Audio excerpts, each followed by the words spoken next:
This podcast was produced by OAR FM Dunedin with support from New Zealand On the Air. In the untouched regions of the forest, the kōkako runs through the treetops feeding on leaves, flowers and fruit. The South Island kōkako, with its distinctive orange wattles at the base of the bill, hasn't been sighted in many years and may be extinct. A situation the blue-wattled bird of the North Island may find itself in unless its habitat is preserved. Its delightful call includes a variety of rich organ and bell-like notes.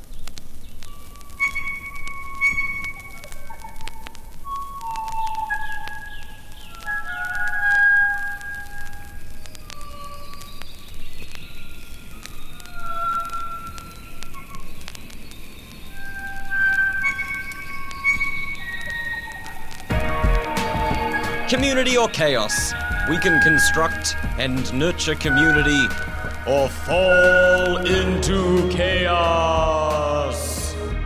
Over the next hour, Marvin Hubbard hosts conversations toward creating a fairer, more equal society. Community or Chaos is made possible with the support of Quakers Aotearoa. You'll find them online at quaker.org.nz.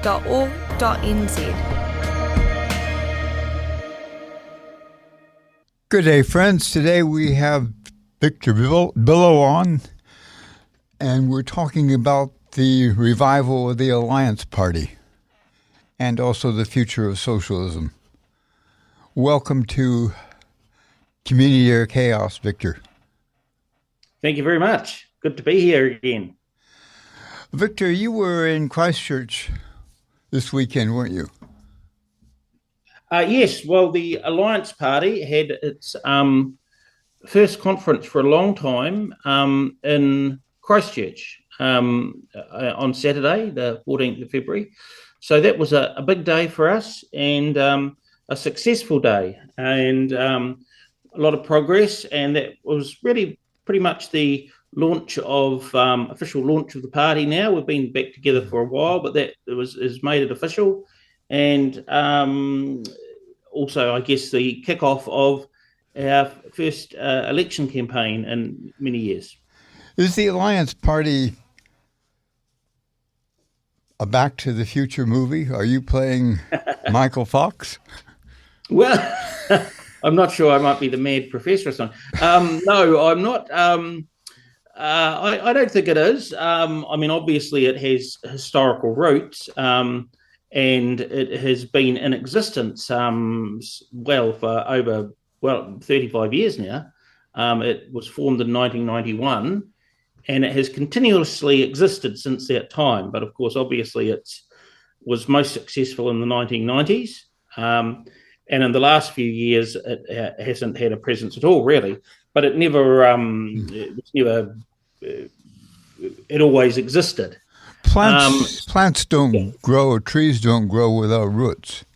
Well, that's right. I mean, I think I'm happy for it to have that history, that you can't do anything about the history.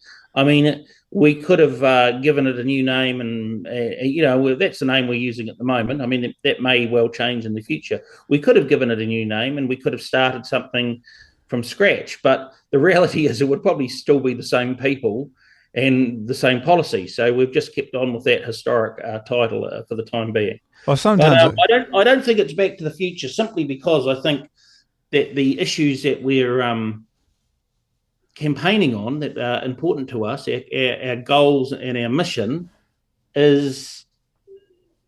are critical at the moment. So I think it's very relevant and contemporary in some ways, what we're saying. Actually, in spite of my joke, I think history is important. If people had been aware of political history and economic history back in the mid-'80s, we wouldn't be in this trouble. Well, the people that wanted to change for their own advantage, they probably did know history, but the people that went along didn't know their history that well. No. Well, I mean, I think that it's part of the problem we have at the moment is that a lot of people, especially younger people, just where we are, where we've ended up is just that's all they know. It's all that seems relevant to them. But the problem is, of course, if you don't know where you've come from, you don't know where you're going. Well, And that's why political education is important. I must say, I'm sorry to have to know to be aware of the history of fascism again in a real way. Yeah. Some things you'd rather not repeat. Yes, well, that's quite true. Well, Victor, you identify yourself as a socialist. Can you explain what socialism is? Well, it's one of those words, a very slippery word, because it's got so many permutations and different definitions. But I think, based on the context, but it is a philosophy and ideology, an economic system, all of those things. It's been around now in its modern form for several hundred years. And I think it is kind of to boil it down very simple terms for me, I see myself as a democratic socialist, which is a particular type of socialist. And I think the Alliance is broadly a democratic socialist party. Some people could say it's a social democratic party. I think that would be a fair description too. But I think the core of what socialism is, it's just a social and economic system in which the needs of people collectively and individually take priority over the needs of private profit.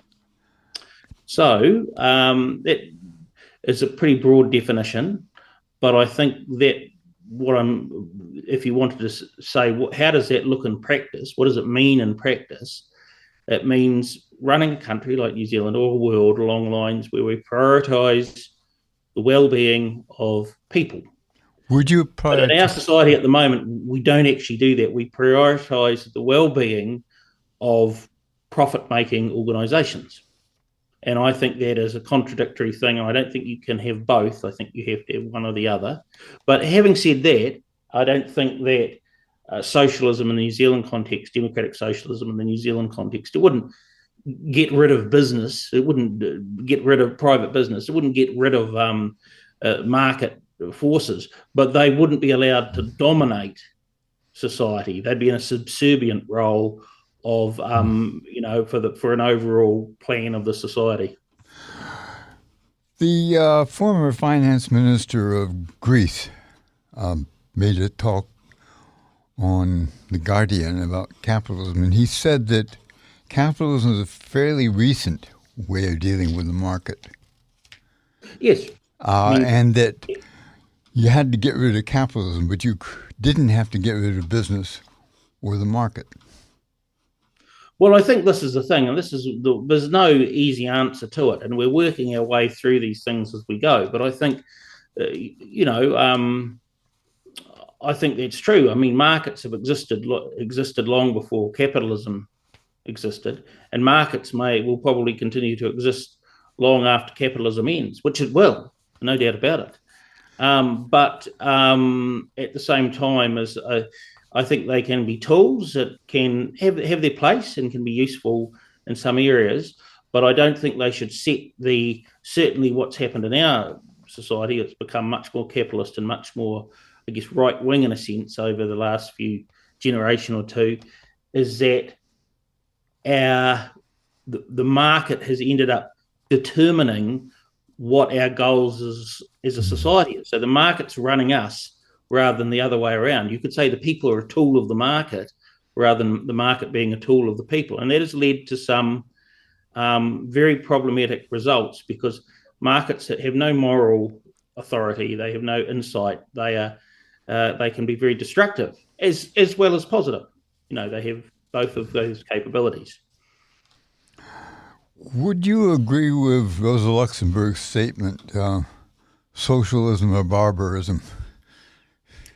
Well, it's a good slogan, but some of those slogans from the past are quite good. But I do believe there's an element of truth in it, because I think what you can have and she wrote that over 100 years ago, but I think what we have now is you can have coexisting an extremely technologically advanced, very wealthy, very productive society at the same time, we do that now, it's the most advanced the human race has ever been, at the same time as that system is very destructive, anti-human, controlling, and pathological. So we've got all these things happening at the same time. And I think that's if you're a socialist, you know, like me, I mean, I see capitalism aspects of it as progressive and good, you know, but I don't think it is a system that can be allowed to continue to exist or operate in an unrestrained way, because I think it has the downsides are obviously now becoming very apparent, and they have to be fixed. When I was Rosa is right. I'll come down on her side there, because if we don't fix them using socialism, how do you fix the problems and contradictions of capitalism? You can and look the only at other Trump. answer at the moment is yes, exactly, is Trump reactionary, backwards, right-wing bigotry, nationalistic fervour, zealotry, prejudice. And so that's even worse than just capitalism, is having a kind of degeneracy into this kind of like very far right position. So that's another place we're going down at the moment. So I think that socialism offers the alternative to an exhausted capitalism and a very sinister far right, in some cases fascistic ideology that's out there now. When I look at your policy suggestions in your address at the conference, I see you as more of a democratic socialist than a social democrat. Well, those of us who are into politics, these things can become you can get quite obsessive about them, which is fair enough because words matter and definitions matter. I think that what has happened, though, is that I think the difference between social democracy and democratic socialism is a matter of degree to some point. I think that social democracy says we can manage capitalism better, we can introduce some social aspects into it, like social welfare, public provision of some services, progressive tax, and then it exists in a kind of a steady state where you still have capitalism and the profit motive, you still have inequality, but it's controlled and operated in a way that is better for most people. So that's fine. I think democratic socialism supports all those things too, but it's a progressive philosophy in that the end goal is a more socialist society. So we see having kind of social democratic policies as a way of moving towards a more socialist society. So obviously not a revolutionary movement. I mean, the ideas might be revolutionary in the sense that they seek a change to our way of our society and so forth, but it's not what is understood as generally understood as a revolutionary movement. I think of it as reformism, but I also think of it as reformism is genuine and in a hurry, and it wants to get somewhere. It doesn't want to just maintain the status quo. And this government it seems to have been more reactionary than most recently, even more than John Keats. Yeah, well, it's interesting how the differences between the governments. I think the first thing you have to probably look at is John Key was very much in charge of his government, whereas Christopher Luxon is in no way in charge of his government. He is along for the ride, and things are being pretty much determined by his minor coalition partners, which is quite interesting, David Seymour and especially Winston Peters. Now, Seymour and Peters have a lot of power, but in order to keep their popularity up, they've engaged something in a bit of an arms, what do you call it, an escalation of conflict, a kind of arms race, I suppose you could call it, and that they both have to appear more reactionary, more right-wing, more ignorant and more bigoted than each other. And this has come out in the, I guess, in the acts, very, they are seen as having a kind of anti-Maori perspective, which is, I think is true. But you see, they're quite polite about it. But if you actually listen to the things that the ACT Party supporters and members say, when no one else is listening, or sometimes when people are listening, they're definitely, it is infused with racism. There's no doubt about it. A little harder to say that about New Zealand First. They're infused with a different type of racism, but because Winston and Shane are both Maori, it's probably a bit, it seems a bit strange to be anti-Maori when you are Maori, but I suppose it's possible. It's all very confusing, but I think that the government at the moment has some of this. It's being influenced, obviously, by what's going overseas and this very strong kind of anti-immigrant, anti-migration, anti-different people intolerance that's crept up. So it is a very reactionary government, but also one that's not doing very well. And I don't think there's any vision or leadership there at all, even bad vision. I just don't think it's there. Interesting the way we look. I think in many ways we're looking at immigration, but when you look at the birth rate and you look at the age of people in the workforce, that some immigration is necessary. And it seems to me that it isn't immigration's problem, it's the planning for it.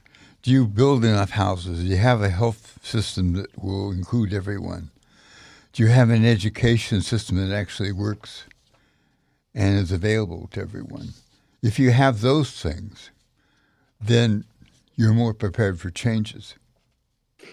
Look, definitely. I think that's why immigration has become a hot button topic in New Zealand, but even more so in places like Australia or America or Europe, is that as the pressures and the problems of this era of capitalism become worse and people come under more and more economic stress and insecurity and constant change, it's just the technology, socially, everything, constant change. People are destabilized, they're concerned, they're worried.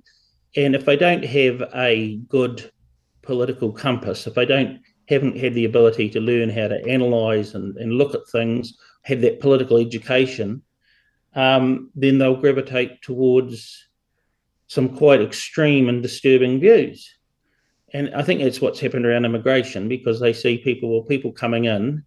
If those people went away, we wouldn't have any unemployment, all our jobs would be better, and we wouldn't have these social problems, which of course is not true. Now, it's very interesting you bring this up, because I had an appearance on a live stream the other night, which was a good interview I did as Alliance Party leader, and I got some feedback for it, and I got this quite mostly good, but I got this one angry message this morning from a young guy who was quite abusive, but I thought, what's he? Obviously something I said must have triggered something. So I was curious, I said, why is this person getting so exercised about me, who's, a small-time political activist?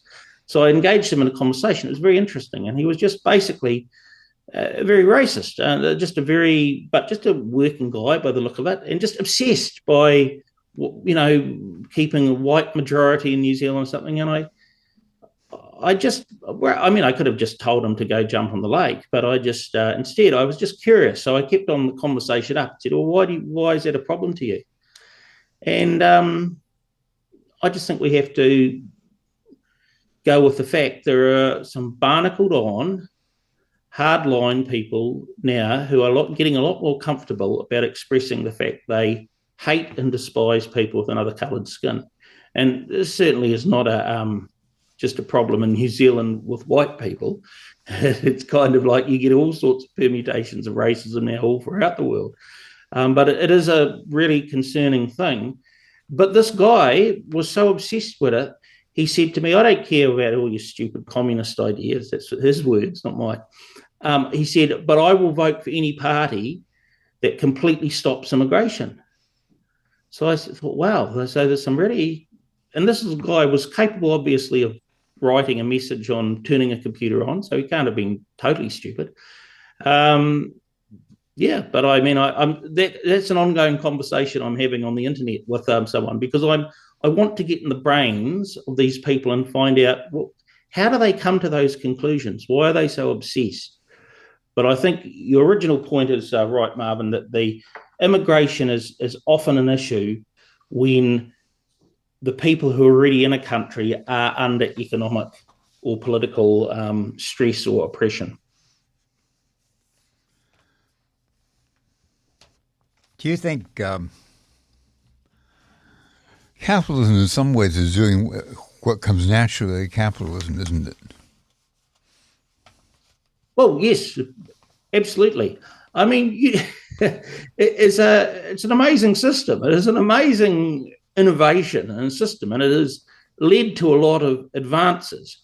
But at some level, it is terrible. At another level, the way it basically uses people and resources, and it's like a great white shark. It's an amazing creation of the world, I guess, but it's not something you necessarily want to go with a swim with.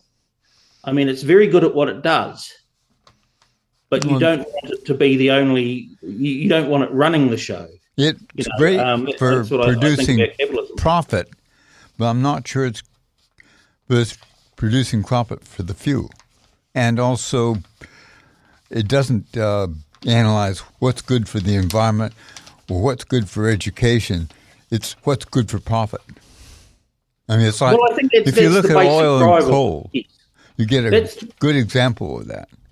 Yeah, that's the basic driver. Now, you see, that means that when businesses are set up or so forth, it means that they're making a profit, but in the process, they employ people and they contribute tax and so forth. So they, obviously it does have some level of social utility, and it provides goods and services, But it's just that when that style of running something, like if the business is no longer profitable, if you're the owner or the manager, you can sack people. So they say, go away, we don't want you anymore. No problem. But you can't do that with a society. You can't sack people from a society. You have to, they're there. So a society can't be run like a business. It's a different thing, and it shouldn't be. It seems even ridiculous and strange to actually have to say such a self-evident thing, but it's not, because that's effectively the people in charge. That's how they see it. I would say the Labour Party sees it that way. I think it's part of the neoliberal of social conditioning. I mean, it started with Margaret Thatcher saying there's no such thing as society. Exactly. And in some respects, I think most neoliberals act that way. And some of them believe that, and I'm not sure if they all believe it, but they all are unwilling to do what's necessary to rebuild society, to face the problems we're facing. I mean, you and I might question certain things. For instance, I'm probably more careful about the idea of material growth, because I think we're in an environmental. I think if you look at the storms we've had, they're in line with what scientists predicted with yes. climate change.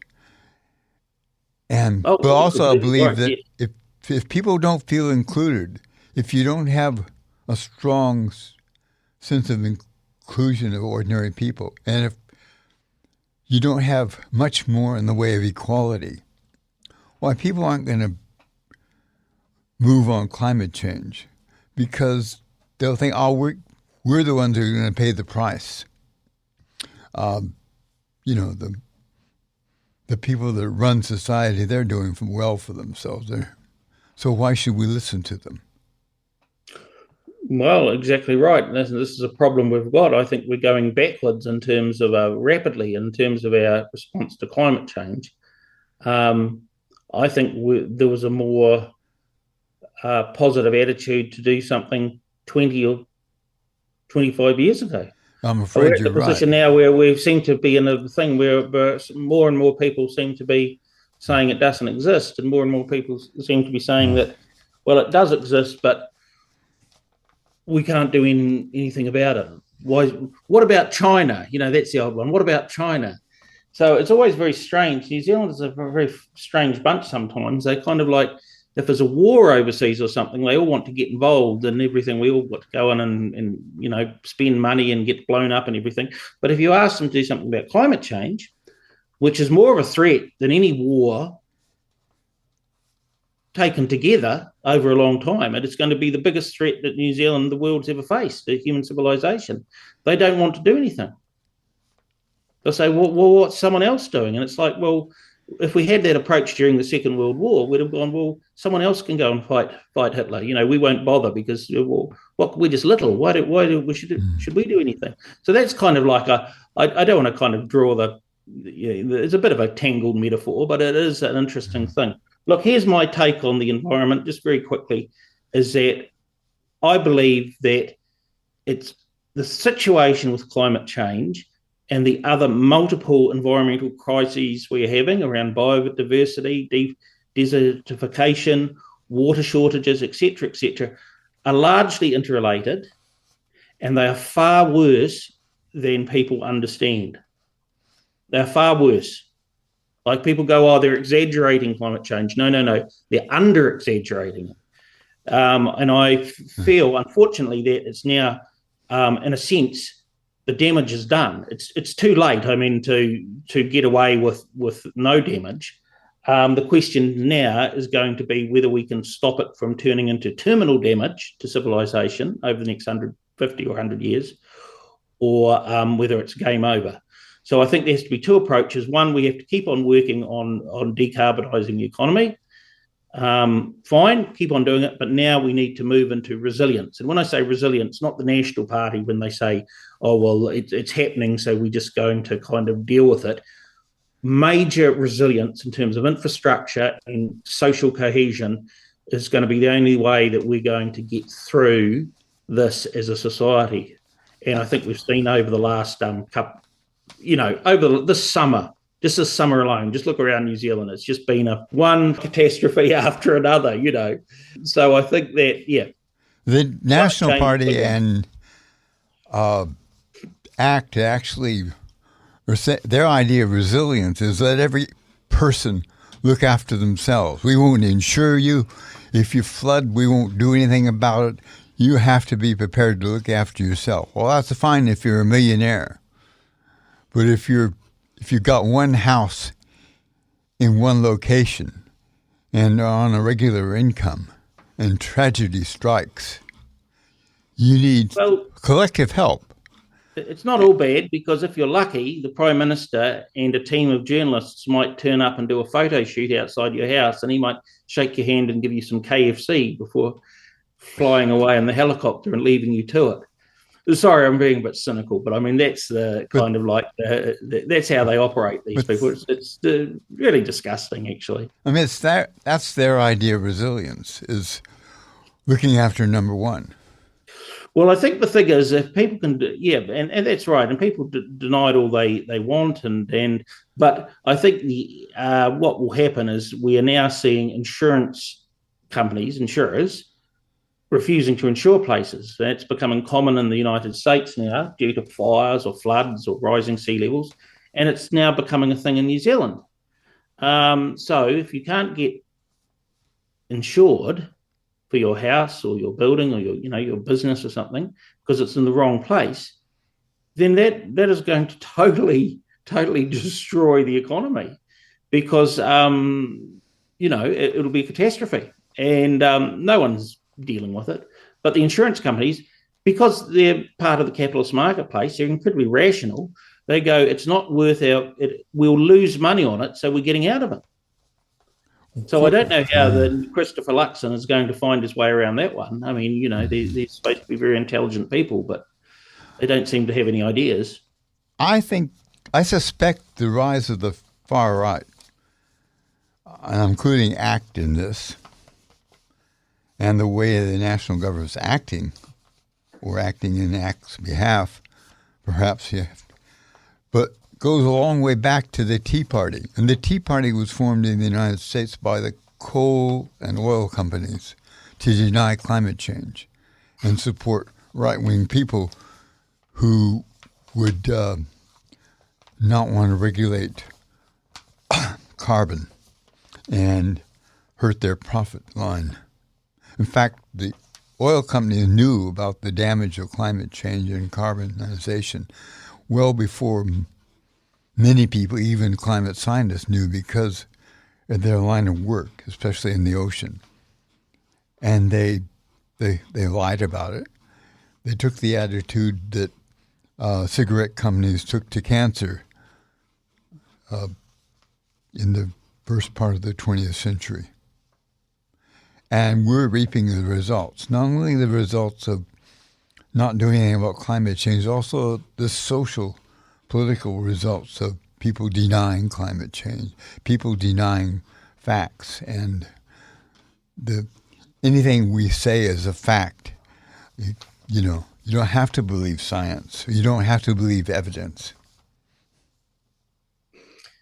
Yes, well, as the old saying goes, you can have your own opinions, but you can't have your own facts. And that's something I often have, these pointless kind of like internet debates I have with people who simply point blank just make these ludicrous statements like climate change does not exist. It's some kind of either conspiracy, or they've found, they've read something on YouTube, seen something on YouTube or something that says it's all volcanoes under the Pacific, or, just absolute nonsense. And they're convinced. And you can say, well, look, 99.9% of reports, and everyone knows who's a scientist or is scientifically literate knows what is going on, and they will deny it. So I think we've got to an interesting stage there where I guess the only thing that will bring those people around is when their houses flood or get destroyed in a hurricane or something, and they will then, I guess, they'll move on to blaming someone else, But this is a problem that we're living in a deeply irrational age. And I think, interestingly enough, the radicals now are right-wing, not left-wing. It's interesting because they call themselves conservatives, but they're not conservative. No, not in the least. No. I'm going to play a piece of music now by Skin and Bones, a New Zealand, a Dunedin folk group. And you can tell me what you think about it. Thank you, I will. This song is called We See the Rivers Run Uphill. We see the seabed rise. We see America waving its arms. If that's all they were doing, it wouldn't be so bad. But we're kind of like running rampant at the moment. Rogue state. Now, it appears to me that one of the reasons for the success of the extreme right populist parties is that a lot of working class people, ordinary people, feel ignored and humiliated. And often it's under center parties, center social democrats, if you can consider the American Democratic Party a center party. Now, well, I think what's happened is that in that case, America's a bit different because the Republicans and Democrats have got a very specific, particular history, and you don't have a Labour Party as such. In recent years, the Democrats kind of got identified a bit more with more progressive positions on things like race and tended to maybe have the support of politically aware working people a bit more. But in the United States now, obviously, you've got one rogue party that's in a traditionally conservative party that's become a very strange reactionary kind of cult, which is the Republicans.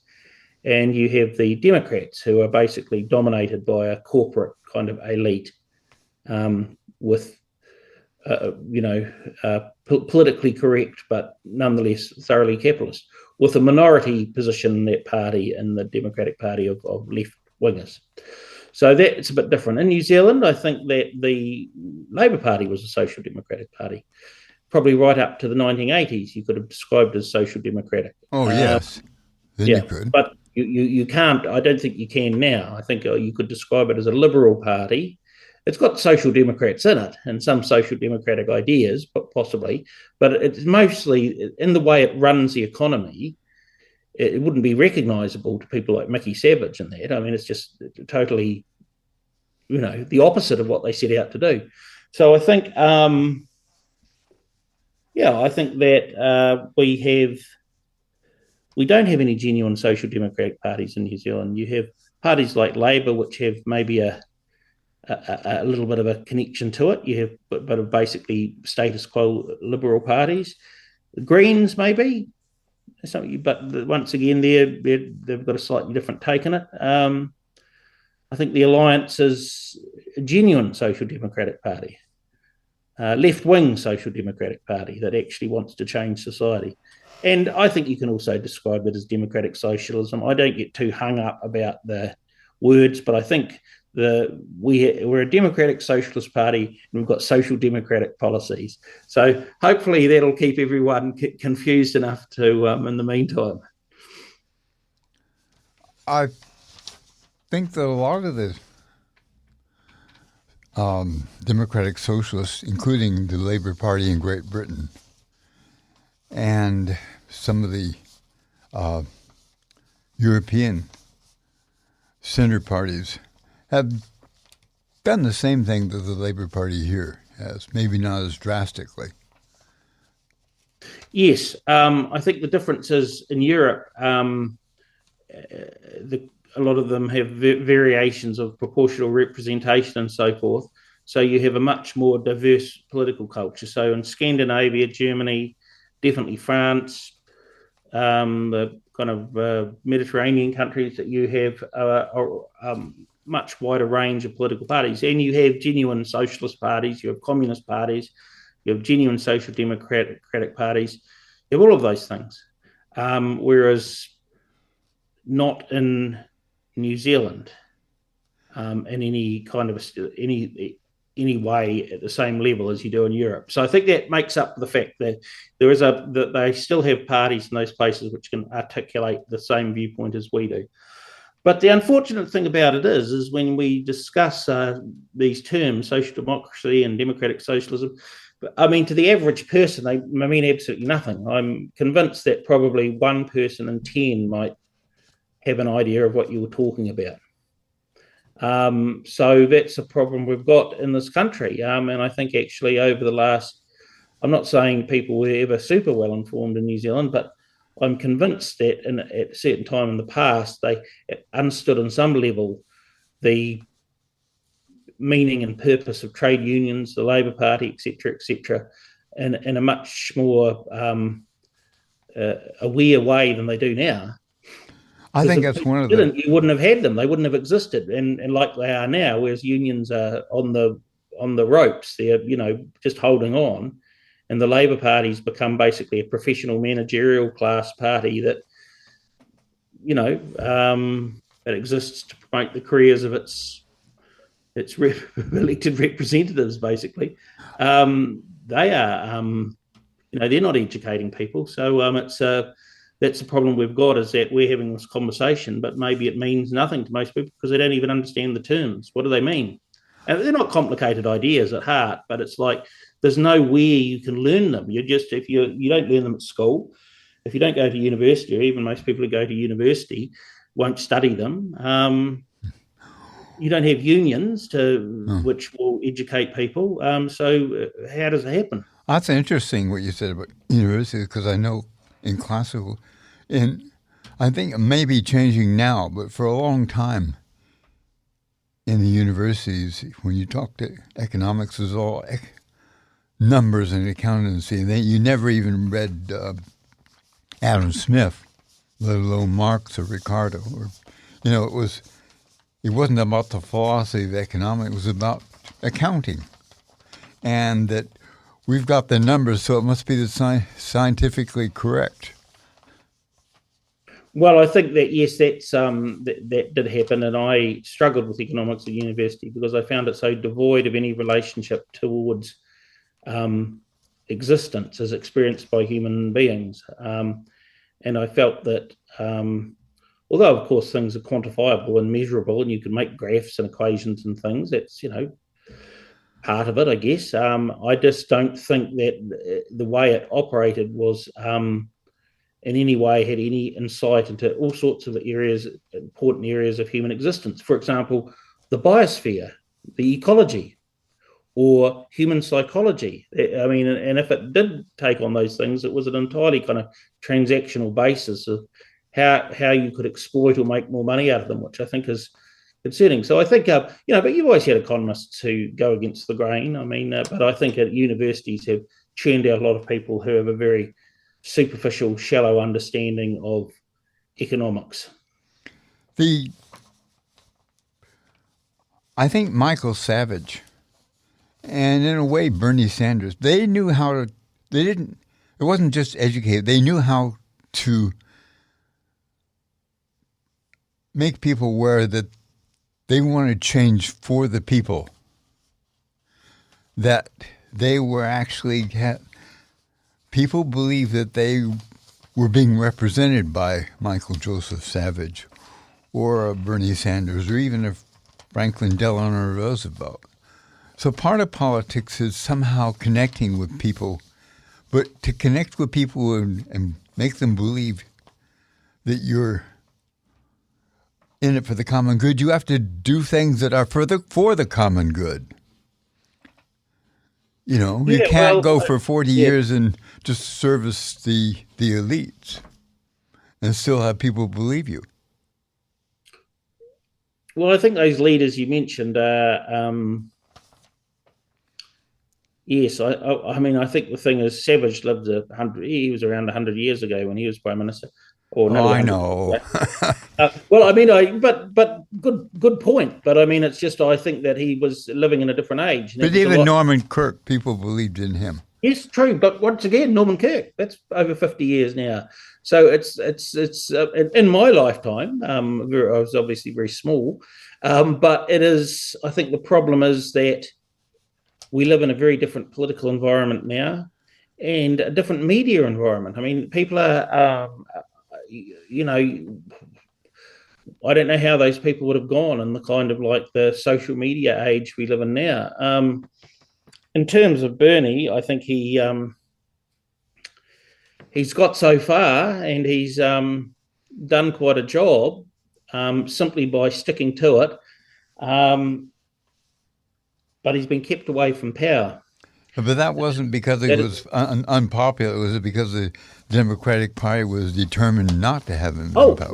No, exactly. In fact, I think the leaders of the Democratic Party, including the Clintons, would prefer, at that point, they preferred Donald Trump. So they didn't, give them credit, they didn't know how bad Donald Trump was. But I think they knew that if they didn't have somebody like Bernie, they were going to lose. There's an old saying, which I think is very apposite for this type of thing, is that they would have rather have lost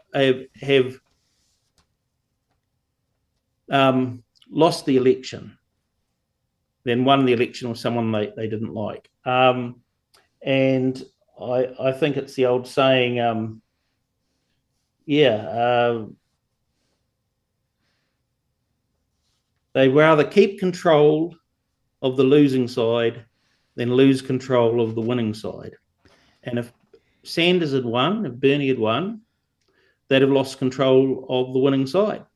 The Democrats would probably no longer be a neoliberal party. I'm not saying it would have been all roses and champagne and stuff, but it would have been obviously different and better. But he was pushing back against corporate capitalism, and so they couldn't let him near it. You saw the same thing with in England when they had a democratic socialist as leader for a while, Jeremy Corbyn.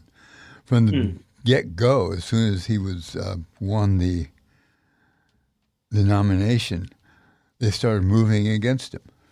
Well, look, all the Blairites and the Starmanites and the Mandelson and all these creepy crawlies have all been exposed now in various, files and just, terrible people. I mean, that's what can you say? And but they don't see the Tories as the enemy. They see the Tories as the competition. The enemy was Jeremy Corbyn and those who shared his ideas. Like, I mean, Jeremy Corbyn's not a saint, he's not necessarily a genius, but he articulated the ideas that a lot of people were sympathetic to and came across as a kind of principled guy, which annoyed a lot of people. But you look at where things are at now. I mean, the UK elections are going to be, we're seeing the collapse of a century-plus old system at the moment, a balance. It's collapsing. So the Tories and Labour are going to be demolished at the election, and you're going to probably have a Nigel Farage as a Prime Minister and a Green Party opposition. Absolutely crazy stuff, but that's where we're at. Can you, you made a few policy promises or what you'd like to see in government policy in your talk at the conference. Can you quick rundown on those? Well, I think the Alliance, at the moment, we haven't got detailed policies. We've got a policy summary that outlines our key principles and goals that's based on basically an update of our previous policies. Now, we're going to have to work through that and have a much more detailed, up-to-date policies for this election. But we have got the groundwork there. And I would say the main focus, the key focus, is based around economic security and greater equality for the majority of New Zealand people, the working class of New Zealand, beneficiaries, the old, the ill, young people, students, workers. Because we think that group has been shortchanged by the type of policies we've had for the last 40 or 50 years. And what that means in practice is ensuring people can afford food, that they live in decent housing, and they can afford housing, that they can get access to healthcare, that their children can get access to a free, high-quality public education, and that we keep the assets of New Zealand, the infrastructure, the assets, in our hands, the people's hands, not sold off to companies like, for example, what happened in Wellington, where things were contracted out to the sewage system was contracted out to a French multinational. And we've had some real private enterprise lately there, blew up, and the sea is now filled with raw sewage. So I don't know who's going to pay for that. Probably, I suspect it won't be the French multinational, it'll be the ratepayers and citizens of Wellington. So I think we've got to push back on all this right-wing ideology, but we are very much standing for workers in New Zealand, and I think we're kind of, that's the basis of our policies, and of course recognising the environment crisis as well. It's the basis, economic basis for it would be tax justice. I mean, tax those who can afford to pay taxes, especially the multinationals, and also the idea that when your roof caves in your house, it isn't wrong to put a new roof on the house, even if you have to borrow money to pay for it. And the fact is that New Zealand isn't in great debt internationally, comparatively. And governments actually have a better way of borrowing money, and they don't pay as much interest rate as when private investors borrow money.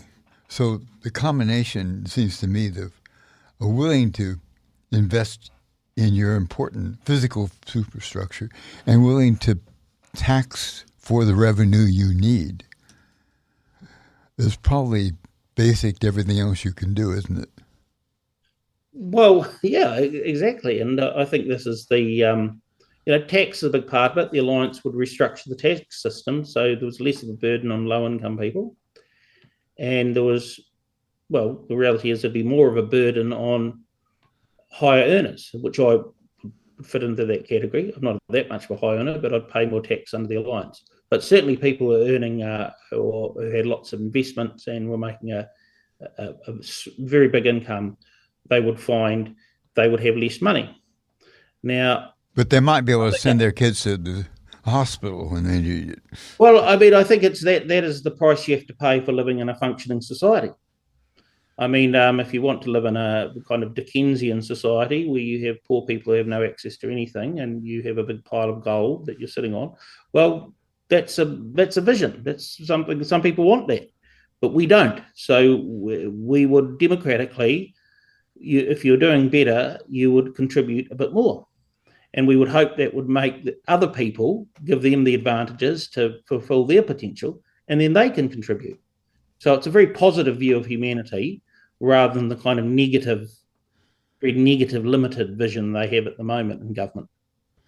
Well, thanks a lot for that, Victor. I think that's a good place to stop. Is that Great, thank you. I was quite pleased with your talk at the conference. Yes, it's very good. Well, Thanks. Thank you. It's been good to speak. Thank you. This podcast was produced by OAR FM Dunedin with support from New Zealand On the Air.